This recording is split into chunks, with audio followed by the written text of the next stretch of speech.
This is problem 16.145. It is on page 754. The 1.8 kilogram sliding block is connected to crank BC by the uniform rod AB of mass 1.2 kilograms.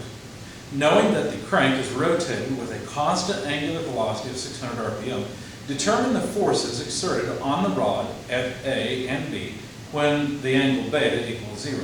Assume that the motion takes place in a horizontal plane. The reason for assuming that the motion takes place in a horizontal plane is so we don't have to deal with gravity. But of course, if this thing is moving fast enough, gravity is going to be a fairly small consideration anyway. It's just a crank, a connecting rod, and a piston sliding in a cylinder. That's really what we're analyzing. The angle beta is the angle between horizontal and the crankshaft. They told us that angle was 0. So this is the configuration that we need. The distance, or the radius, I guess, or the length of member CB, which would represent the crank, is 100 millimeters, or in other words, 0.1 meter, and the distance between the wrist pin on the piston and the bearing between the crank and the rod is 1/4 of a meter. The center of gravity, now be careful, B and C are pins, as is this point, which is labeled A. G, on the other hand, is the center of gravity. I haven't really put it at the center. I guess it could go more over here. So G is the center of gravity of this connecting rod. And to make that hopefully clear and remember it, I'm going to note that the mass of the rod is 1.2 kilograms by pointing to G. And the other thing that was given is that the angular speed of the crankshaft is 600 revolutions per minute, but that can be converted to 62.8319 radians per second, which is more useful for us in this case. The mass of the piston, I'm going to label MP, so MR for mass of rod, MP for mass of piston is 1.2 kilograms. And you might look and say, well, why don't we need the mass of the crankshaft or the crank? Well, we don't need the mass of the crank because the crank is simply rotating at a constant speed. We know everything that we need to know about the crank. We don't care about forces on the crank. We care about forces on the, well, in fact, to be clear, what they asked for is forces at A, so that would be an AX, AY, and forces at B, BX, BY. And of course, this is a point on the connecting rod, so analyzing the connecting rod should be adequate. Let's take a free body diagram to begin and put it down here. We'll take the connecting rod, which goes from B, so we'll have BY, BX forces right here. We'll note that point G is here. I just realized in my solution I forgot to add the weight. Oh, of course I didn't add the weight. I made the mistake of adding weight on the piston. I don't need to do that. I should eliminate that. This is in a horizontal plane. And I made the mistake of adding, what I did in my solution is this, just out of habit. But that's completely unnecessary. I didn't use it in the solution anyway. Because of course this is in a horizontal plane, so weight doesn't come into play. So I didn't add weight to the connecting rod. Anyway, this is equal to the kinetic diagram, which would look like this. Where at the center of mass, we have some I alpha and some dynamic force M of the rod, mass of the rod, acceleration of the rod in the Y direction. Let me put the other dynamic force for the center of gravity of the rod above where we can see it. Let me label it mass of rod, acceleration of rod in the X direction. Now the piston also has mass, so we'll have mass of piston, acceleration of piston in the X direction. That's what the P there stands for. And also mass of piston, acceleration of piston in the Y direction. Still upward, I just put it down at the bottom so that I have some space. Of course, I'm going to take a usual X, Y coordinate system like that, with X off to the right.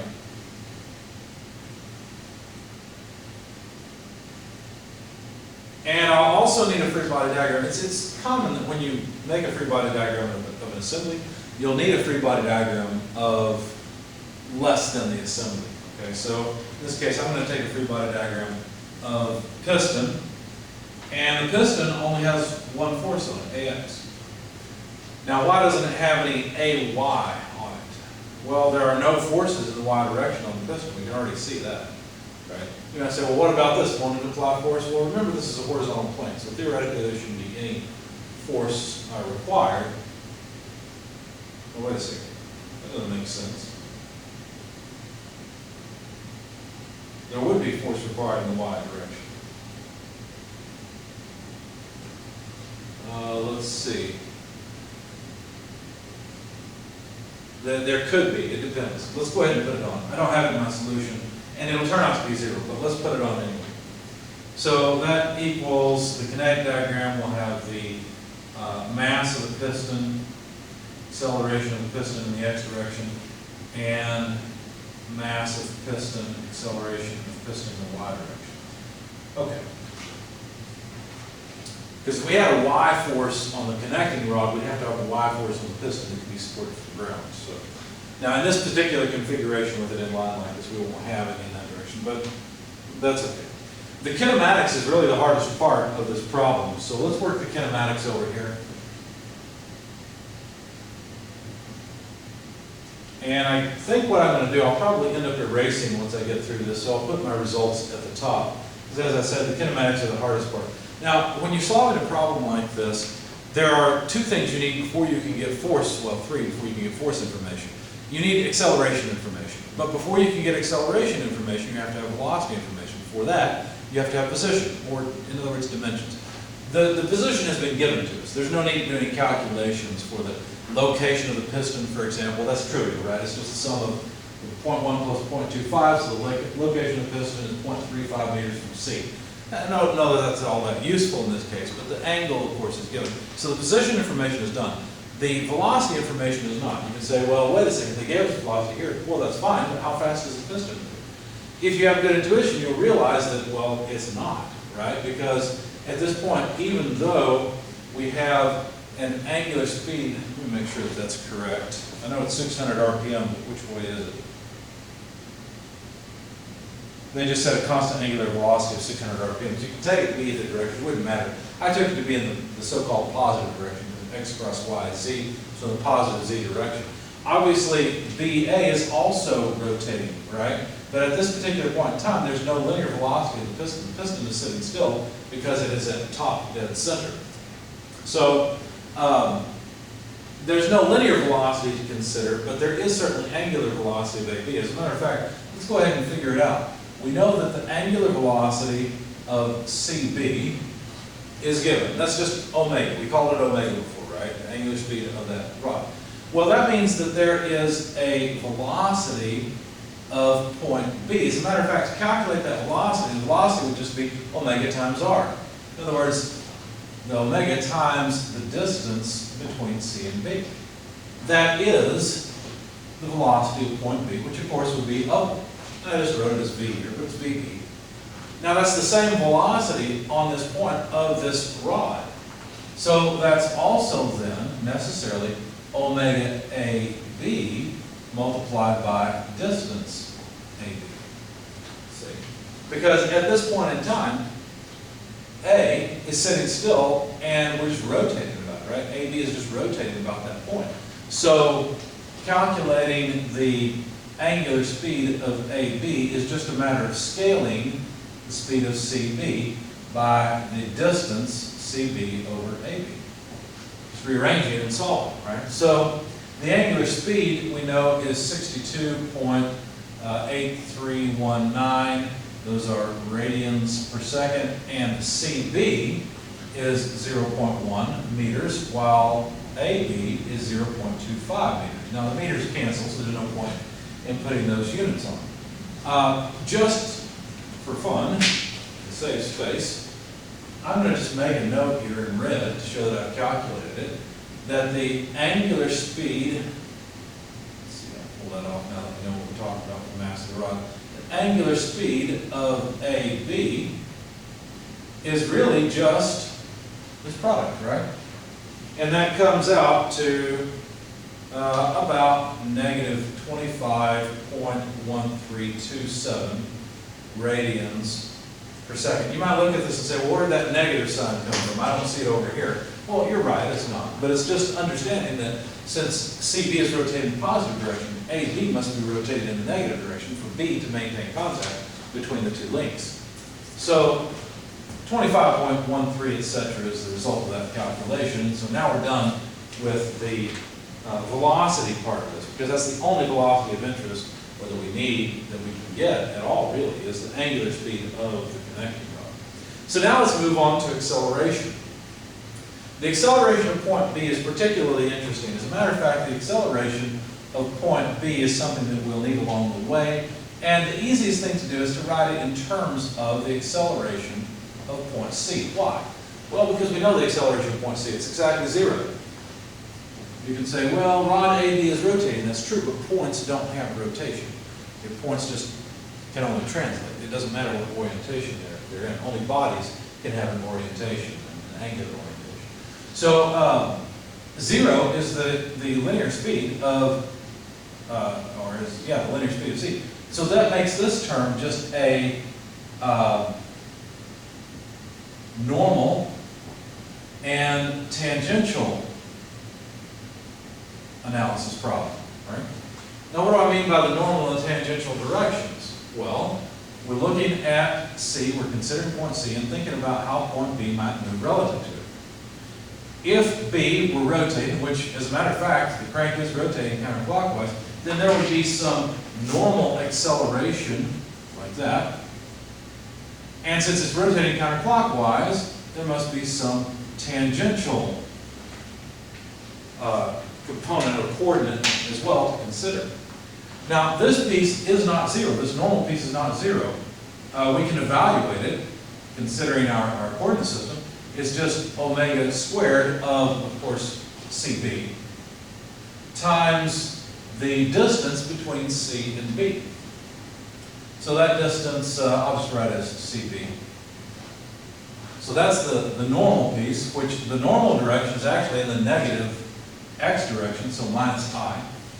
How about this angular acceleration? Well, that's going to be an alpha r, or alpha CB in this case, because the radial distance between C and B is r, or is 0.1 meters.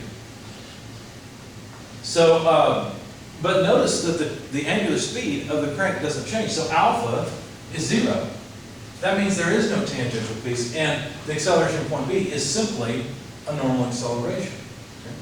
So if we wanted to calculate that as a number, now we could, right? This would be omega CB squared, well, negative,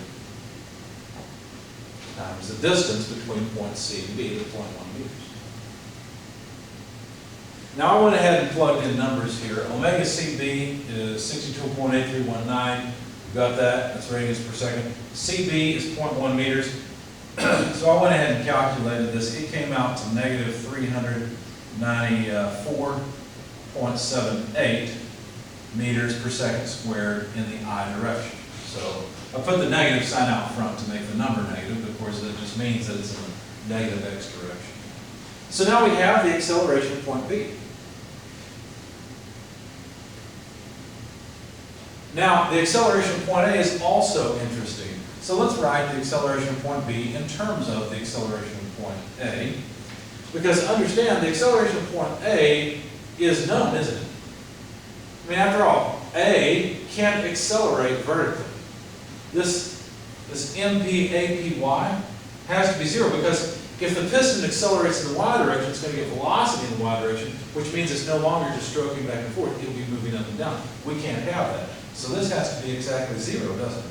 That doesn't mean the forces in the y direction are 0. That means that if I can't find another force to support this, like say a normal force, then I couldn't have any force. But if I can find a normal force, which I do, I have some guides, then AY is not necessarily 0. It can be balanced by the normal force. So I forgot that normal force before. So these two would have to cancel each other. That's all that this says. But we're not that far along yet. We're just trying to write the acceleration of point B in terms of the acceleration of point A. So let's finish that off. We need to include the relative acceleration here. Okay.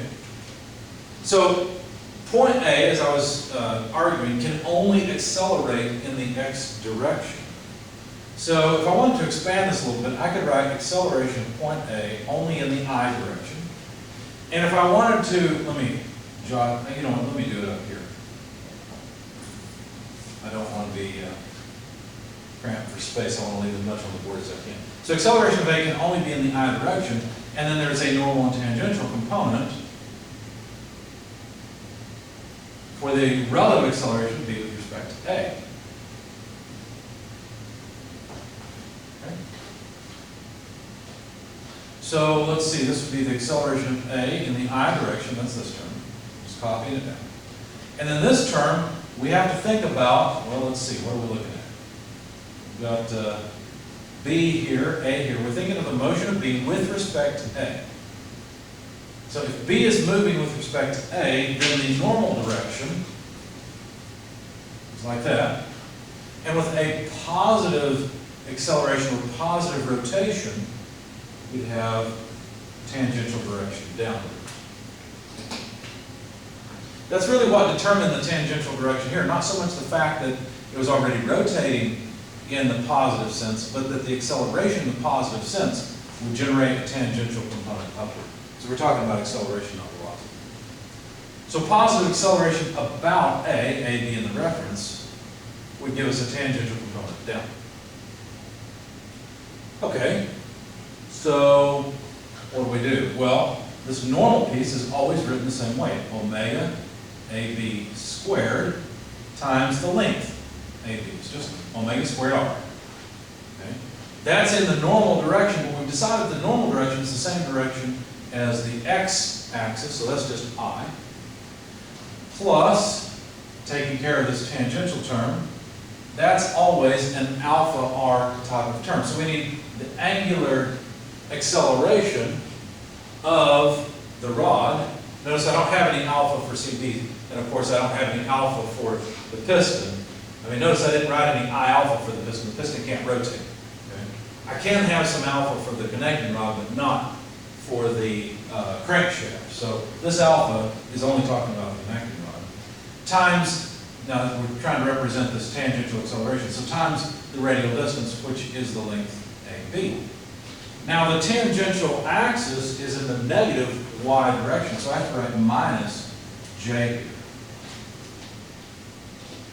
Okay, let me move my normal tangential coordinate system out of the way. Notice it's different depending on what I'm looking at. Okay, now the thing is, we actually already know the acceleration of B. We calculated that before, right? It has no j component, it only has an I component. In fact, if we were to look at the y direction, we'd have 0 for the acceleration of B. There's nothing in the y direction for it. And on the right-hand side, what would we have? Well, from A, we have no contribution. It also only has an I component, right? Well, that's actually from here. This came from the relative acceleration. And what? Well, then we have minus alpha AB, and of course in the j direction. We're calculating things in the j direction already. Well, what do you see? Well, AB is certainly not 0, and so the angular acceleration has to be 0. That tells me there is no angular acceleration of the connecting rod for this particular position. There is an angular acceleration of the connecting rod for other positions, but not for this position. How about the x component equation? What does that tell us? And notice I've captured this information, this kinematics information, by crossing off I alpha. There is none for the connecting rod. How about the x direction? Well, for the x direction, we'd have the acceleration of B in the x direction, which we already have a number for. It's right there. I'm just going to use symbols, though, for the time being. And for A, we'd have the acceleration of A in the x direction. That's right here. Plus, let's see, since this is 0, the only thing that's left is this piece. So omega AB squared AB distance. Okay? In other words, the only piece left is the normal acceleration piece. So the acceleration of A in the x direction has to be equal to the acceleration of B in the x direction minus omega AB squared distance. So now we can plug in numbers and figure out the acceleration of A in the x direction. So we already know ABX is what, right there? Negative 394.78 meters per second squared minus omega AB. We know that is 62.8, no, wait a second. Omega AB, we had that earlier. What did I do with it? Here it is. That's the negative 25.1327. Of course, when we square it, it won't matter if it was negative. This negative sign is preserved, but the negative sign in the square won't be preserved. So we need negative 25.1327 radians per second quantity squared. That's omega squared. The length AB is just 0.25 meters. Okay. So when we plug all this into our calculator, we'll find the acceleration of A in the x direction. So when you do that, you know what, I'm going to go ahead and I think what I might do is reserve a little bit of space here for the kinetics. So I'll need space for reserve space for the kinematics. I'll need some space for the kinetics. So what have we discovered? Well, alpha is 0. The acceleration of B in the x direction is, there it is, negative 394.78 meters per second squared. And what did we call that before? Acceleration of B, we didn't call it anything. Okay, so it's just the acceleration of this point right here, it's point B. Acceleration of A in the x direction we just calculated. When you plug all that in your calculator, you come up with negative 552.697. I don't know why I kept more decimal places on that one, but there it is. Now, let's see. If B is not accelerating in the y direction, which notice we have no component in the y direction, and A is not accelerating in the y direction, then the center of mass must have no acceleration in the y direction. So AGY must be 0, but AGX, not necessarily. As a matter of fact, we've just related the motion of point A to point B. Notice that point A is here, point B is here. G is halfway between. What if instead of using point B, what if we used point G? What if instead we put G here instead of A? What would we get? Well, by a very similar equation, here's what you would come out to. Let me get rid of some of this since we don't need it anymore. Jot it down what I need. If you were to write an equation very similar to this one, but having a gx in it instead of a ax, I'm sorry, I said b before I meant a. If you had related it together, you would have ended up like this. You related the motion of G to the motion of B, this is where you would have ended up. Now, one thing about this, I want you to try solving this for yourself, see if you can get to this point. It should be pretty intuitively obvious. If we're talking about a normal acceleration, whether we're talking about towards B or towards A, and we go twice as far, we're going to get half the amount, half the contribution for this term. Because that normal acceleration will be cut in half. And so when you plug in all the numbers, let's see, so ABX, negative 394.78 meters a second squared, minus negative 25.1327 radians per second times 0.25 meters over 2. Well, then you'll come up with the acceleration of G in the x direction. And that comes out to about, all these are rounded off, negative 473.74 meters per second squared. So now we've finished all the kinematics. We've got the accelerations of all the points that we want, and we know the angular acceleration of the connecting rod, and that is 0. So I've written down all of our results from kinematics.